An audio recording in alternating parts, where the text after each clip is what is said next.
deity become like Krishna's vibhuti? Something not very clear to me. Yeah, so Krishna does not have to worry about negative qualities for him. Only I have to worry about my negative qualities because he's Ishvara. And so Krishna can get away saying, I am Dyutam, but I can't use Krishna's words as pramana and tell my family, Krishna is Dyutam, do you know? And so I'm going to go, you have to allow me to gamble. Like that, I can't say all that. So we have to, everything is Krishna anyway. You chant Rudram. Started, yeah. If you chant Rudram, if this bothers you, then Rudram you can't chant. He is not only saying I am thief, he is saying I am different types of thieves he is using. Taskara. Correct. Taskara. Taskara is only one word. He says I am a thief who holds a knife. I am a thief who comes in the night. And these are different types of. I came to know that there are different types of thieves only through this Rudram. And so Shiva and Krishna can say all these things. They are saying, wait a minute. You have to let go at some point. Use the values. Values are critical. All these are critical values. Then you have to go beyond values. Anyatra dharmat, anyatra dharmat. Nachiketa is going to say that shortly. I think he already said it, did he? I forget whether we covered or not. No, we did not. And so it's going to say that. Anyatra dharma. Therefore, we have to move out of this bipolar construct. This good-bad construct. God is good. This God is good is a Western idea. Western idea, I tell you, it is not an Indian idea at all. You ask any person, any illiterate person in India, God is good or bad. If you give him a second to think, he will say, everything is Ishwar. गंदगी भी ईश्वर ही है और सुगंध भी ईश्वर ही है. ईश्वर है सब कुछ ईश्वर है.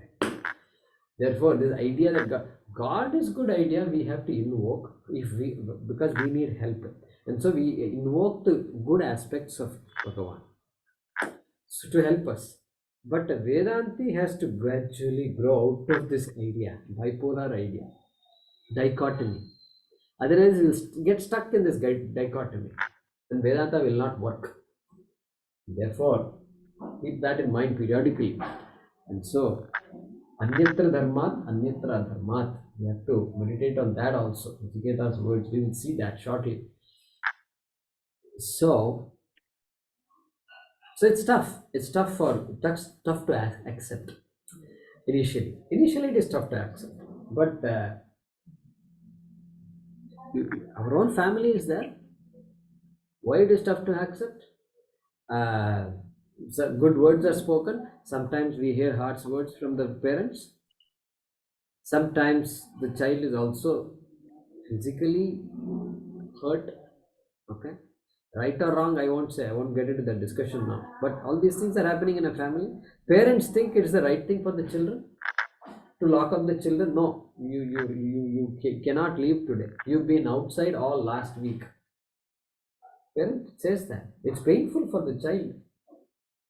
Then what? Pain is Ishvara or not? Harsh words is Ishvara or not? Vasanta Ritu is Ishvara. What about summer? Yes, summer is also there. Summer is needed. A lot of plants grow only in summer. A lot of your choicest vegetables are grown only in summer. You can't say I want these vegetables but I don't want summer. Not possible. So it's all a mix. We have to really spend some time thinking about this, and just we have to bring ourselves to the ground level first. Then Vedanta will take us everywhere. So I don't see any conflict in this at all, Satish. Thank you. Yeah, Vaidya, go ahead. Guruji, Yeah. தமிழ்ல மாதங்களில் நான் மார்கழி அப்படின்னு கிருஷ்ணர் சொல்லியிருக்கான்னு சொல்வா இல்லையா? Margari. Yeah, this is Margari is Margashirsha. Margari is Margashirsha. Correct. அதேதான். அல்ல அது அந்த பாட்டு சினிமா பாட்டு வேற. ஐயோ அது கிருஷ்ணர் சொல்ற மாதிரி மாதங்களில் நன்மார்கழி வரிசையா சொல்லி வருது அந்த மாதிரி ஒரு இதுல சொல்றார். கட்டாயமா இருக்கு. இங்க இருந்தா வருது இதெல்லாம். இந்த சரக்கெல்லாம் இங்க இருந்தா வருது. ஆமா. It's a source. Bhagavad Gita is a source for that also. There is a song, I think, now that you said Margari. Oh, there is some movie song is there. He's describing her, etc. So we don't have to go there. Yeah. அதை பத்தி சொல்லுங்க. Smart fellow. What is a smart fellow? You are the Margari among the months. The man tells that lady, you know. Very smart guy he is. Okay, Vaidya, go ahead.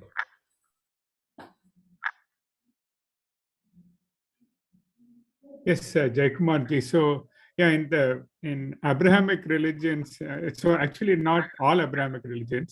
Judaism doesn't have the concept of devil, but Christianity and Islam have this concept of devil. Because you have to divide God and God is all good, and then see, if you say Judaism is not Abraham and does not have that duality, then Judaism is not Abrahamic. In my mind, that is true. In my Abrahamic in the sense that it descended from Abraham. Correct. Yeah. So that's why Judaism kind of split away from Christianity. Or Christianity split away from Judaism. Or Christianity split from Judaism. That's correct. That's yeah. right. Yeah. So for them, for Jews, they don't have the concept of heaven and hell either. And so yeah, I came to know all this because of through some Jewish friends when Shruti started attending Brandeis University. So that's how I got to know. But coming back to Gayatri Mantra, I wanted to ask you traditionally we also say Bhur Bhuvaswaha, right? Om and then Bhur Bhuvaswaha, and then you say the Gayatri Mantra. What is the significance of saying that? Again, I've heard it before, but I'd like to hear it from you, and others in the class can also benefit. Yeah. So it's called Vyahriti. Bhur Bhuvaswaha. Vyahriti. See, what is Om? Om is Ishvara, Bhagavan. Om is Bhagavan. Because Om, waking world, sleep, Swapna world and sleep world. Okay, is Om, Omkara, which is the entire universe. And that universe is what? Bhuhu Bhuvaha Suvaha. Bhuloka, Suvarloka, Bhuvarloka and Suvarloka. That is the universe. For us, the universe is represented by those three words, Bhuhu Bhuvaha Suvaha, which covers the entire 14 lokas and the entire universe, which is sustained by Ishvara, Bhagavan, Omkaraha. So that is the simple explanation of this Om Bhur Bhuva Swaha. Okay, and they give a technical name to that called Vyahriti. Vyahriti, it is said. I'll try to find out a little more about this Vyahriti. If I come to know, I'll let you know. Yeah. Swami Parama. Thank you, Jaykumarji. So it is similar to. So it's similar then when you say Om is Bhagavan and the waking, dream and sleep worlds, and Bhur Bhuvaswaha also means the entire universe. Om is entire universe, Bhur Bhuvaswaha also entire universe. So this is similar to saying Om Tat Sat, right? Correct. Om Tat Sat is a Mahavakyam. Yeah.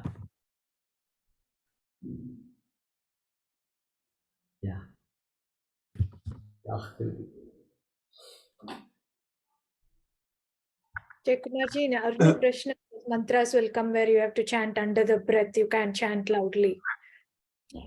Where the pregnant women are asked in the assembly to go away from that area where we chant. Oh, repeat that again. In Aruna Prashna is where those mantras come, the Gayatri mantras, where you are supposed to chant loudly. And in the assembly, they'll announce, the priest will announce, please, if there are any pregnant women, please go away downstairs or far away. Right, correct. So you mean to say in your schools you chanted this Aruna Prashna and all? We have learnt it with Ashwath uncle. Right. Correct. Aruna Prasha has the thing, 1 or 2 paragraphs, Anuvak has come. Right. They write there under the breath. You have to chant it. You have to whisper. Yeah. Garbhi,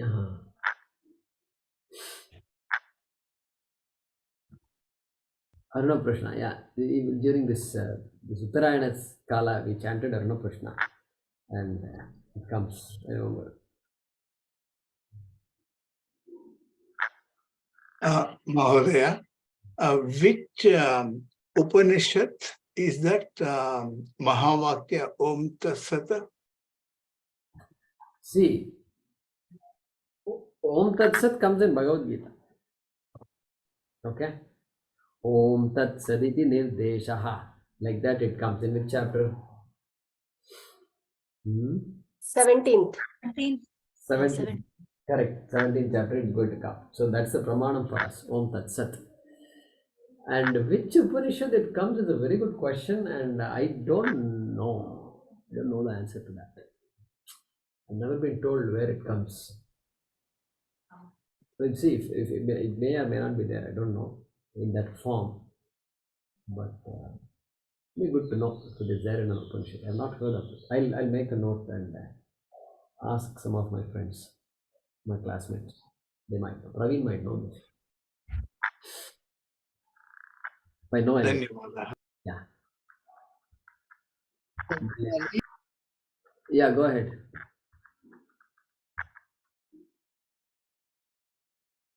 Yeah, was somebody there? Okay. So Mahesh is saying, my elementary school used to ask us 2 tulsi leaves and 1 raw, not dried, black pepper to improve memory and intellect. Black pepper is green in color when it is on the creeper. Yeah, that's known. Yeah, okay, I see. Interesting. Jai Kumarji, Yeah, Manjula here. Can you hear me? I can hear you. Just one. Okay, go ahead. Tell me. 30 years ago, when we just joined Bantal Hospital, one of my colleague, a radiologist, a Brahmin colleague, Dr. Jogarao, he said Gayatri Mantra should not be chanted from the ladies. So I asked him why ladies, is it because of the period they can chant, what it is? He had no answer. His father and forefathers has said Gayatri Mantra should be chanted only by men, not by women. Any reason for it? And also, if a man says the Gayatri Mantra, his sperm count increases, it seems. Oh. Okay, that's what he said, but I don't know the other things. See, Gayatri is not to be chanted by women for the same reason that the Vedas is not to be chanted by women. Okay. So when he said Gayatri can't be chanted, he is saying Vedas can't be chanted. That is what he is saying. Because we just now said Gayatri is the essence of the Vedas. And so, whatever reason we gave earlier for why women are told not to chant the Vedas, same reason applies to Gayatri or to any other mantra. So many mantras are there, it applies. Bhadram Karne, Shanti mantras also, we can't chant because it's from Vedas, really speaking. So that's a tradition. Traditionally, that's how it has come. And there may be some reasons for that. We see women in Vedas, we see women also chanting. They are learning from rishis and all. So clearly there was a time when women used to chant with some restrictions, which you already mentioned. And so that is okay. All right. So now it is like this. So it could have been because of some Islamic influence also. I'm still trying to find some research on this. I want to see how a typical day was 2000 years ago. Typical day in the India of 2000 years ago. How was it? I want to see. How was the society? I want to see. Imagine somebody showing a video of that.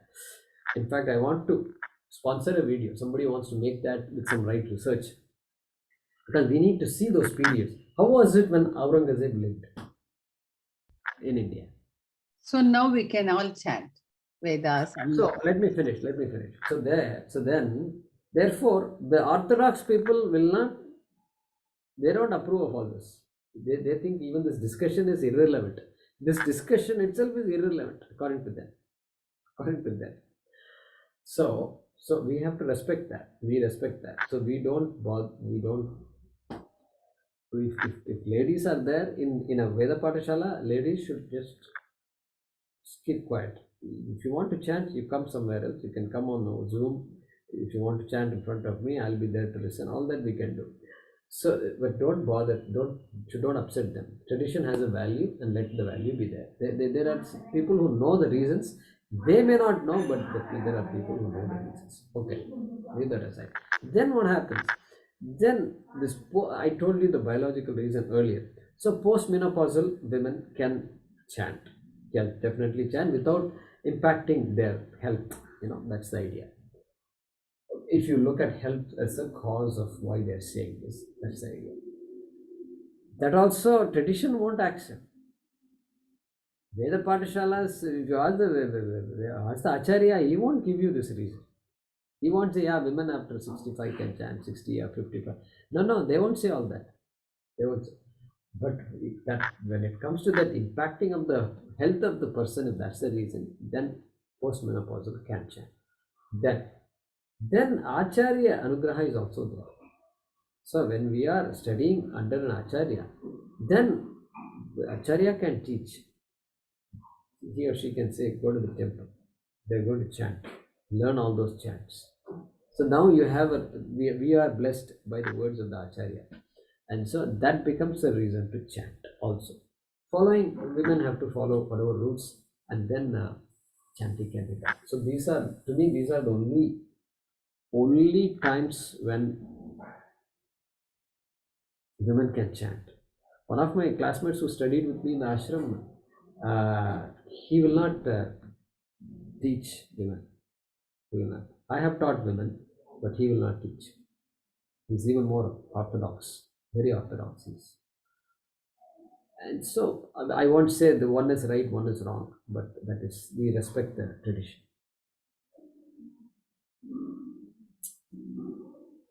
So, but remember, in a married family, when there is a couple in a family household, the man is supposed to do all these things, and the punya of all these things, half of the punya goes to the woman. This is the rule. This is Shastram. And so the woman is not left out. Woman should not think, oh, he is chanting all the mantras, he is getting all punyam. No, he is not getting all the punyam. In fact, majority of the punyam goes to the woman. If he does papa, then all the papa goes to this guy. No papa comes to the lady. Swamiji will say this in the class. I don't know, some of you may remember. And so, papa belongs to the man. Punya is shared with the woman. Therefore, the women in our Vedic society never had any complex or something like that. They were happy. They were happily doing what they were supposed to do. And they become jnanis also in the process.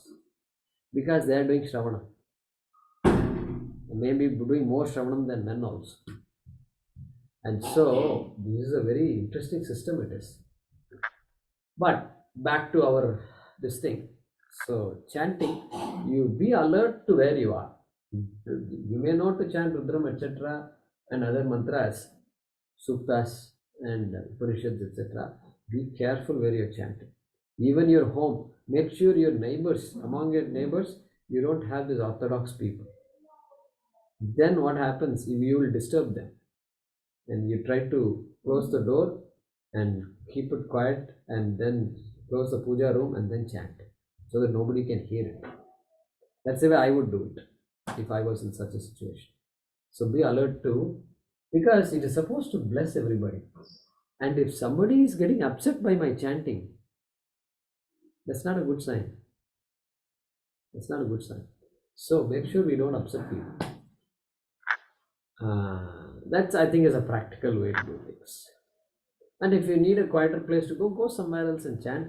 Definitely women, I wouldn't advise going to temples and chanting. At least temples means in India, I mean.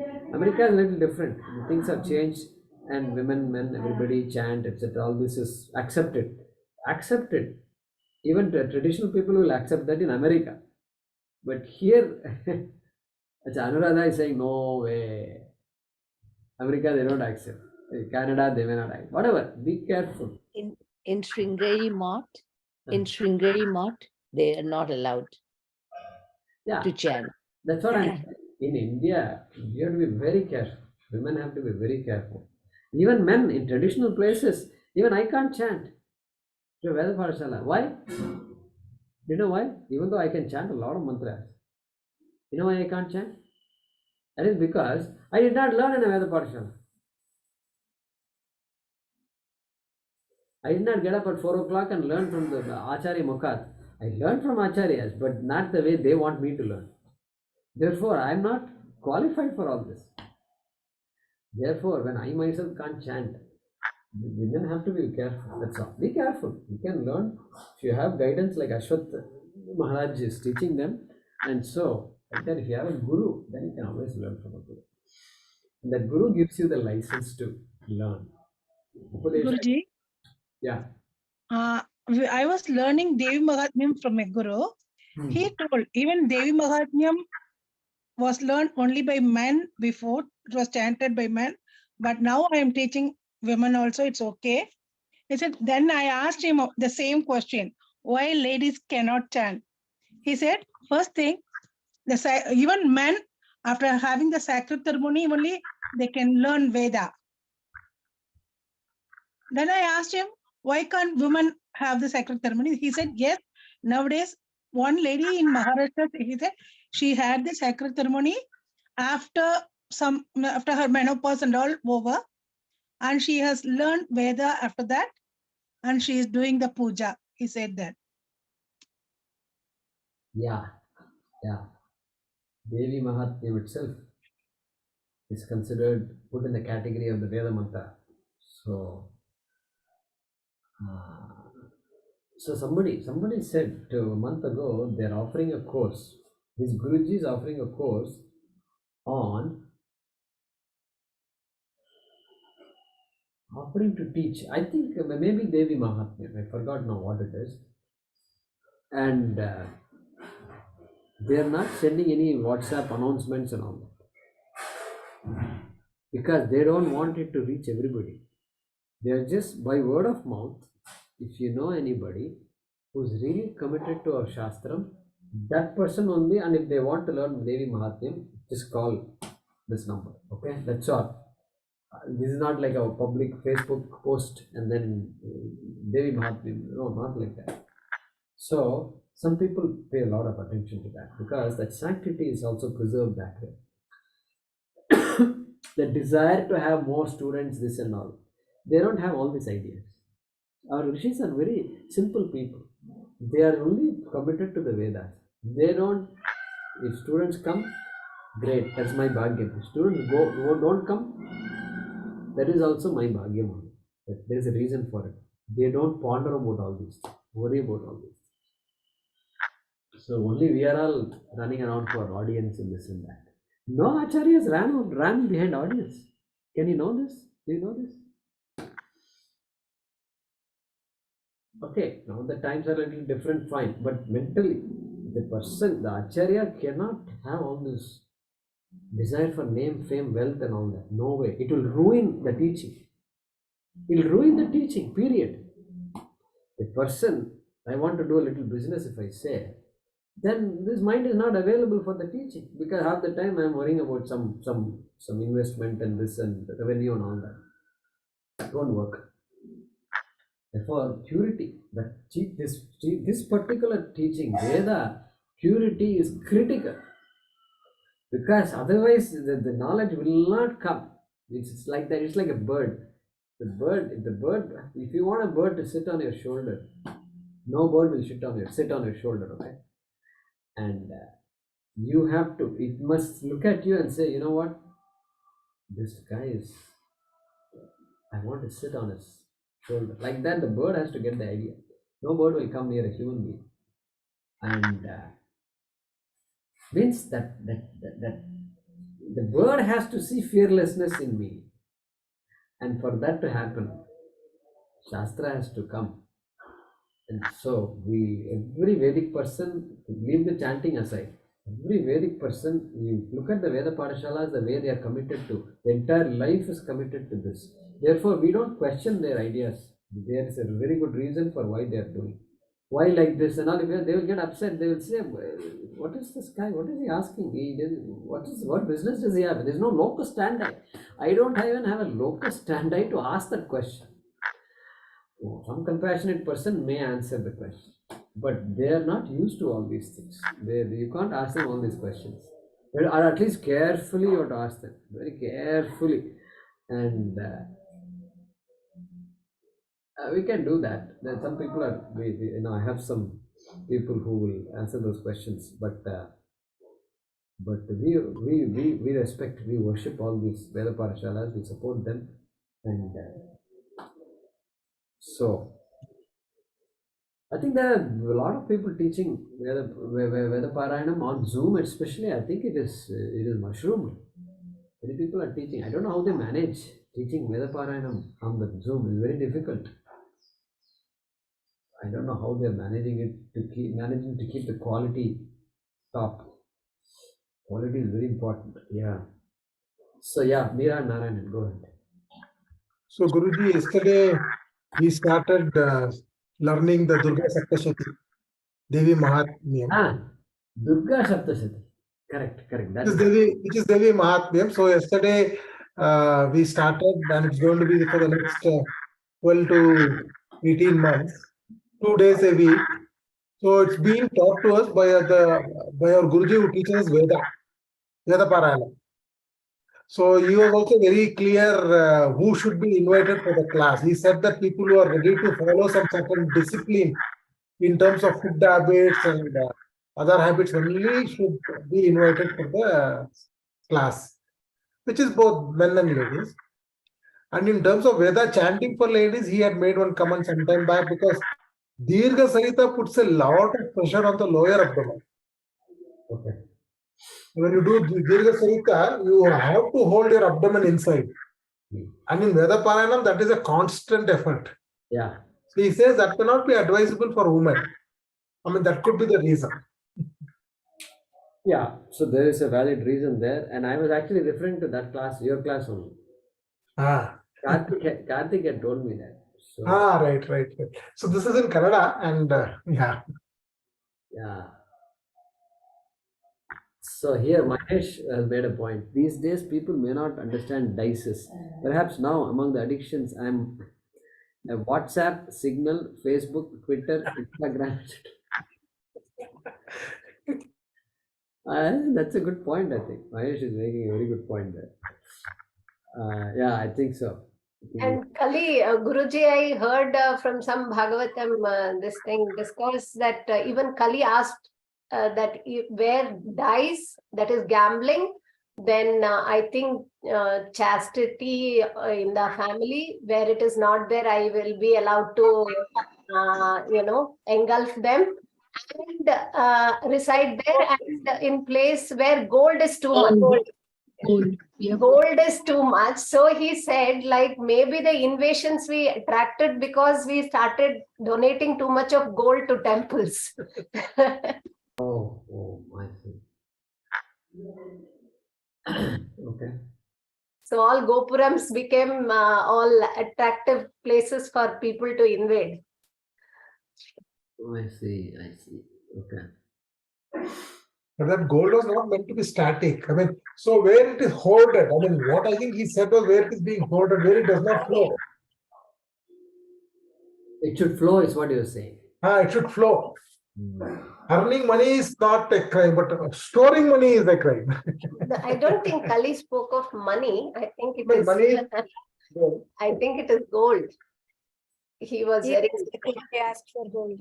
Yeah. But you'll be residing where gold is. Alcohol, gambling, chastity of men and women, and then gold. So I think what he meant by gold was parigraha. Yeah. Gold may be upalakshanam for all types of wealth. Parigraha. That's possible. Yeah. Yeah. Ostentatiousness is not good. The wealthy person should not. Sometimes you see all these actresses, their children and all they're marrying. I see some news articles sometimes, and Gold means all parts of the body covered by gold and all. So in Andhra especially, I saw some news items. And so I used to make a joke saying that if you attend an Andhra wedding, you can't see the face of the woman Yes. because they're already bent with so much weight. correct. Yeah, let them be blessed with all gold, but this some balance, some sense must be there in general. So that's good. Anything else?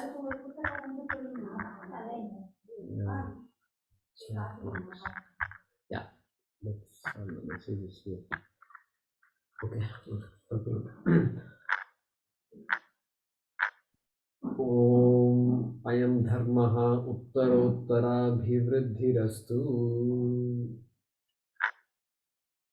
Thank you very much.